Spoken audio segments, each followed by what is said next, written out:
నకిలీ పత్తి విత్తనాలను తరలిస్తోన్న ముఠాను నల్లగొండ జిల్లా మిర్యాలగూడ వన్ టౌన్ పోలీసులు పట్టుకున్నారు. వీటి విలువ సుమారు 5 లక్షలు ఉంటుందని మిర్యాలగూడ డీఎస్పీ రాజశేఖర్ రాజు తెలిపారు. తెల్లని బస్తాలలో సుమారు 260 కేజీల నకిలీ పత్తి విత్తనాలను తరలించేందుకు ప్రయత్నిస్తూ ఉండగా ఈదురుగూడ చౌరస్తా వద్ద నిందితుడిని పట్టుకున్నామని అన్నారు. అతనిచ్చిన సమాచారంతో వారపల్లి అంతర్రాష్ట్ర సరిహద్దు వద్ద కోట సాంబశివరావు, మల్లికార్జున్, వీర మణికంఠ అనే వ్యక్తుల్ని అరెస్ట్ చేశామని చెప్పారు.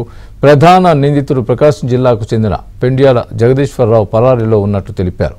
త్వరలోనే నిందితుడిని పట్టుకుంటామని డీఎస్పీ చెప్పారు.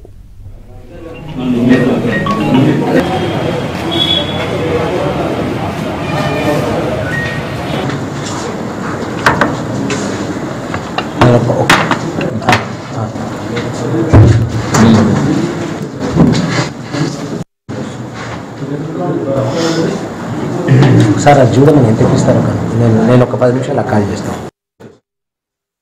ఒక వ్యక్తి అనుమానాస్పదంగా ఉండగా అతన్ని చెక్ చేయడం జరిగింది. పోలీస్ పార్టీని చూసి అతను పారిపోగా అతను అక్కడ వదిలిపెట్టిపోయినటువంటి అందాజా 260 కేజీల పత్తి విత్తనాలు, నకిలీ పత్తి విత్తనాల్ని కనుగొనడం జరిగింది.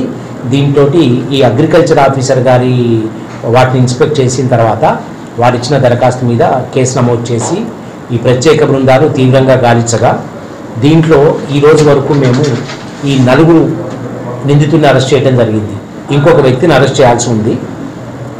దీంట్లో ఈ జగదీశ్వరరావు అనేటటువంటి వ్యక్తి ఇతను ఇంకా పరారీలో ఉన్నారు. మేము ఇప్పుడు అరెస్ట్ చేసిన వాళ్ళలో మణికంఠ, తర్వాత మల్లికార్జున్, సాంబశివరావు అండ్ శ్రీరంగం.